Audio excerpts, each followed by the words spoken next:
Hi everyone, my name is Memo, this is my channel Houseplanty Goodness, and essentially it's a place where I like to geek out about everything to do with tropical houseplants, which is my main passion in life. Sad as it might be, I don't think it's sad, but I really do enjoy growing these beautiful plants indoors, or in this situation in the conservatory. So yeah, if you like this video, do remember to drop a like down below. It really does help me find out what types of videos you guys are liking, and I can bring out more content like that. And if you generally have got an interest and a passion as well about houseplants, or you've just got into houseplants and you're trying to learn how to take care of certain plants that you've got in your home, do consider subscribing down below. Every week, 2 or 3 times a week, I'll bring out videos along these topics, and hopefully they will be able to help you better get to know some of your plants. You can laugh at some of my mishaps and some of my experiences, maybe learn a few things as well along the way, free knowledge, and also maybe a few scientific terms here and there, just because I like to geek out. So, without further ado, the topic of today is the plant, well, one of the plants you can see behind me there is a Cissus amazonica there, and then you've got the Cissus Discolor, or the Begonia rex vine. It's not a begonia. It is definitely a cissus, which I don't know whether or not you knew this, but the cissus plant is part of the grape family. So what you might be able to see, and I don't know how clearly that might come up on the screen there.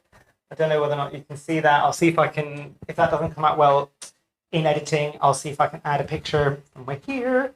The way that these plants attach is very similar to the way that grapevine vines, essentially. So they'll send down tendrils, and then they'll wrap around the whatever they're trying to grow up, essentially.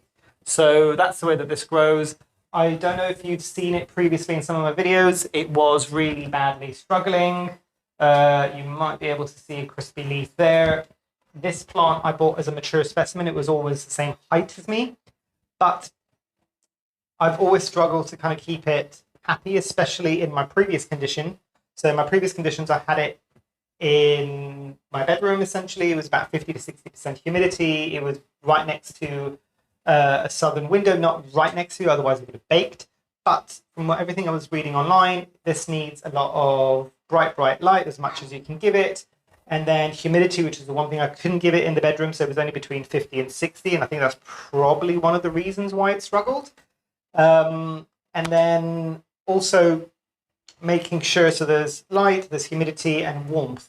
This is another reason why I had it in the bedroom, because the bedroom in my previous property was the one room that was generally quite warm on a stable, essentially. So I thought I'd do that there.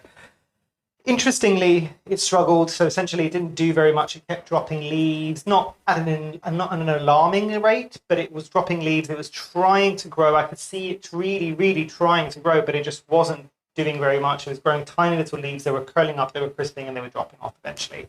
So I knew that something needed to change. I said, look, hold on. We're going to a place that's going to have a conservatory, which is going to have some decent humidity and some decent light in it. So lo and behold, pretty much as soon as I put it in here, it's now grown 2 or 3 vines, probably the same length as the original plant in 2 weeks. So when people say that this is a fast grower, they ain't kidding. This is possibly one of the fastest growing plants now that I have in my care. If we look about morphology of this plant, there is a pink midrib on the leaf. There's a darker part in the middle, and then there's the silvery side on the side. It's also slightly velvety, and it has also got really bright purple undersides. I don't know whether or not this is coming up across as bright, but it is very bright purple undersides.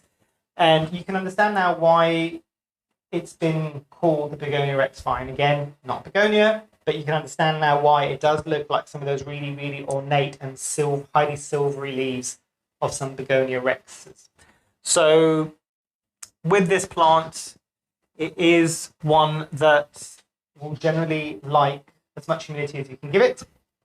So definitely a plant that will like as much humidity as you can potentially give it. Apologies again about the lighting in the conservatory. There's very little shade up above, and I live in the UK, so the sun goes in front and behind the clouds. Thus we get inconsistencies. Apologies. I'll see if I can do anything in editing. Can't promise. But yeah, it's definitely a fast grower. For sure. And that's the thing as well. At the moment, in order to keep it happy as well, something else that I was trying to do, because sometimes this can work, you just need to be very, very careful and you need to know what you're doing. And even then, there's chance of this going wrong. If you can't give the plant enough humidity, as long as you're watering it a slight bit more than you would think it needs, not enough to give it root rot, and this is the really risky bit here, so do it at your own peril, essentially, because it can go well or it can go really badly. So bear that in mind. But giving it that extra bit of moisture in the soil sometimes will balance out the lack of the humidity as well. So I was trying to do that with this plant, so I was watering it once a week, flushing it through with about 1.5 litres of water, and at the moment I finally have it hydrospiked, which is what I was talking about before, the kind of panacea of everything. If you want to know a bit more about hydrospikes, I think I have done another video, but let me know and I can drop a comment down below, and then maybe I can see about putting a video together about that one. Great for when you're traveling. Granted, not a lot of people are traveling at the moment, because at the time of filming this, we're still, at least in the UK, more or less still in lockdown. There's a few restrictions that have been lifted at the moment, but COVID, yay. So it is one of these plants that do need the humidity, I think. Based on what I've seen now in this environment, everything else was quite consistent with the previous environment as well, but the humidity is really what gave it the boost as well. So bear that in mind. I know it might not be the easiest one to have in most people's houses because of the humidity levels, and not everybody's going to be able to do it, and especially at the rate that this plant grows. I've also found this exceptionally difficult. I tried rooting it from cuttings that I bought, not massively cheaply, but not massively expensively, and I think I bought 6 different cuttings. Failed, and every single one of them. Tried all different ways of propagating. Did not work on any of them, and I've propagated quite a few plants over the years. So not the easiest to propagate, at least in my experience. But the one thing that this plant has taught me time and time again is don't ignore the kind of care requirements, or at least try to meet most of the care requirements of the plants. There's loads of information online from other YouTubers, people on Instagram, blogs, articles online. You can read a lot about your plants. Some of it is not always consistent, shall we say, but do some research. The plant community as a whole generally is quite nice and quite willing to help each other out. Be respectful, but maybe if you've got somebody that you look up to in terms of their collection or what they're doing with their houseplants, or the fact that they've got a green thumb, no such thing. It's just, you learn along the way. Even the people that you think might have the greenest thumb ever have killed their fair share of plants, and at some point I might do a video about the RIP plants that I had in my collection. Spoiler alert, most of them tend to be calatheas. But yeah, do ask around, see. Most people are willing to kind of give you some knowledge. So yeah, I think that's everything I wanted to say for today. If you've got any questions, comments, as always, drop a comment down below. Let's have that conversation. And yeah, I hope you've enjoyed. I hope you have a great rest of your day.